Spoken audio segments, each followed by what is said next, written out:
ఉమ్మడి మెదక్ జిల్లా వ్యాప్తంగా పొగమంచు కమ్మేసింది. ఉదయం 9 గంటలు దాటినా పొగమంచు వీడడం లేదు. ఇక గ్రామాల్లో పొగమంచుతో ఊటీ మున్నూరు వాతావరణాన్ని తలపిస్తోంది. చలికి పొగమంచు తోడవడంతో జనం ఇబ్బందులు పడుతున్నారు. పొగమంచు కారణంగా విజిబిలిటీ తగ్గింది. ఉదయం రోడ్లపై పార్కింగ్ లైట్స్ వేసుకొని ప్రయాణిస్తున్నారు వాహనదారులు. ఉమ్మడి మెదక్ జిల్లాలో చలి పొగమంచుకు సంబంధించి మరిన్ని డీటెయిల్స్ శ్రీధర్ అందిస్తారు. మెదక్ జిల్లా వ్యాప్తంగా చలి తీవ్రత కొనసాగుతుంది. ఒక 2-3 రోజులు ఉపశమనం లభించినప్పటికీ మళ్ళీ తిరిగి చలి ప్రారంభమైంది. గత 2 రోజుల నుంచి చలి తీవ్రత పెరిగింది. అత్యల్ప స్థాయిలో ఉష్ణోగ్రతలు మళ్ళీ కొనసాగుతున్నాయి. రాష్ట్రంలోనే అయితే అత్యల్ప ఉష్ణోగ్రతలు నమోదయ్యి రాష్ట్రంలోనే చలి ఎక్కువగా ఉన్న ప్రాంతంగా రికార్డులకు ఎక్కిన కోహిర్తో పాటు సంగారెడ్డి జిల్లాని పలు ప్రాంతాల్లో సింగిల్ డిజిట్కే టెంపరేచర్స్ రికార్డ్ అవుతున్నాయి. గత 2-3 రోజులుగా చలి తీవ్రత పెరుగుతూ వస్తుంది.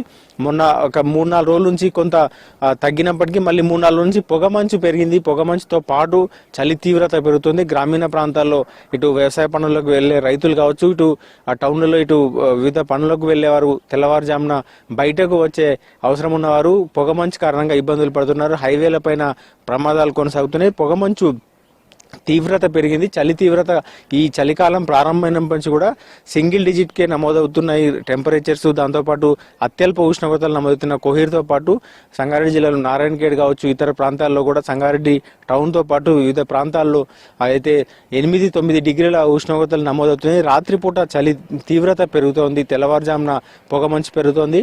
మొత్తం జిల్లా వ్యాప్తంగా కూడా అయితే చాలా వరకు ఇటు మొత్తం రాష్ట్రంలోని అత్యల్ప ఉష్ణోగ్రతలు కోహిర్లో 4.5 డిగ్రీల ఉష్ణోగ్రతలు నమోదైన రికార్డులోకి ఎక్కింది. మొత్తం ఇటు అయితే అత్యల్ప ఉష్ణోగ్రతలు నమోదైన ప్రాంతంగా కూడా దాంతోపాటు ఇటు మిగతా ప్రాంతాల్లో కూడా సంగారెడ్డి జిల్లాలోని మిగతా ప్రాంతాల్లో జరాసంగం కావచ్చు, ఇటు నారాయణఖేడ్లోని పలు ప్రాంతాల్లో కూడా 8 డిగ్రీల ఉష్ణోగ్రతలు 7 డిగ్రీల ఉష్ణోగ్రతలు నమోదైనాయి. ఇప్పటికి ఇంకా ఒక 3-4 రోజులు కొంత ఉపశమనం లభించినప్పటికీ మళ్ళీ తిరిగి సెకండ్ వేవ్ లాగా ఒక అయితే చలి తీవ్రత ప్రారంభమైంది. గత రాత్రి కూడా చలి తీవ్రత పెరిగింది.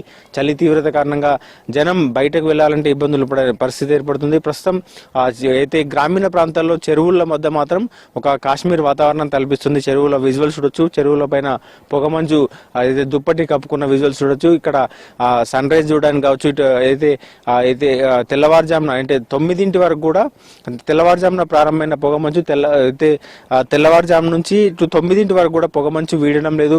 గ్రామీణ ప్రాంతాల నుంచి టౌన్లకు ఇతర పనులకు వెళ్లేవారు, పొద్దున్నే పనులకు వెళ్లేవారు కావచ్చు, స్కూళ్లకు వెళ్లే విద్యార్థులు పొగమంచు కారణంగా ఇబ్బందులు పడుతున్నారు. ఇటు సంగారెడ్డి పారిశ్రామిక ప్రాంతంలో ఎక్కువగా ఉదయం షిఫ్ట్లకు వెళ్లే కార్మికులు కూడా అయితే తెల్లవారుజాము ప్రయాణాలు చేయాల్సి ఉంటుంది. సో వారు కూడా ఇబ్బందులు పడుతున్నారు. కానీ హైవేల పైన మొత్తం ప్రమాదాలు అయితే కొనసాగుతున్నాయి. చలి తీవ్రత కారణంగా భారీ వాహనాలు రోడ్ల పక్కనే ఆపుకునే పరిస్థితి ఏర్పడుతుంది. మొత్తం ఉమ్మడి జిల్లా వ్యాప్తంగా చలి తీవ్రత కొనసాగుతుంది.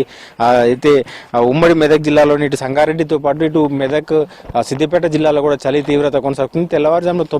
తెల్లవారుజాము నుంచి ఉదయం 9-10 వరకు కూడా పొగమంచు వీయడం లేదు. చలి తీవ్రత కొనసాగుతుంది. దీంతో జనం అయితే ఇబ్బందులు పడుతున్నారు. కెమెరామెన్ రాజుతో శ్రీధర్, సంగారెడ్డి నుండి.